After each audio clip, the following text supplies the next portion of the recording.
உங்கள் குடும்பத்தை குறித்து நீங்க தான் பொறுப்பு. எல்லாரும் இயேசுவை அறிந்திருக்கிறார்களா? இந்த அடிக்கப்பட்ட ஆட்டுக்குட்டியின் ரத்தத்துக்குள்ள வந்துட்டாங்களா? இந்த இயேசுவை ஏற்றுக்கொண்டிருக்கிறாங்களா? அறிக்கை செய்திருக்கிறார்களா? தேவனுடைய பிள்ளைகளா மாறி இருக்கிறாங்களா? ரத்தம் பூசப்பட்டவர்களா இருக்கிறாங்களா? இந்த ரத்த கோட்டைக்குள்ள வந்து உட்கார்ந்துட்டாங்களா? எல்லாரும் சேஃபா இருக்கிறாங்களா? நியாய தீர்ப்பு நாளைக்கு வந்தா இன்னைக்கு அவங்க என்ன ஆவாங்கன்றதுல ரொம்ப கவனமா இருக்கணும். மற்ற எல்லாத்துலேயும் உஷாரா இருக்கிறோம், இதுல உஷாரா இருக்கிறோமான்னு தெரியல.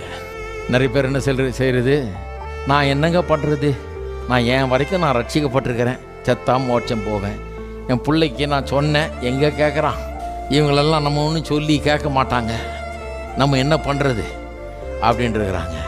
இல்லை, டேஞ்சர். நியாய தீர்ப்பு வருகிறது, இயேசு திரும்ப வரப்போகிறாரு. ரெடி பண்ணணும். ரத்தம் பூசப்பட்டவர்களாக இருக்கணும். அந்த ரத்தத்துக்கு பின்னால் போய் உட்காந்துக்கணும். அதில் தான் பாதுகாப்பு. அப்போ தான் அந்த நியாய தீர்ப்பு நம்மை தொடாது.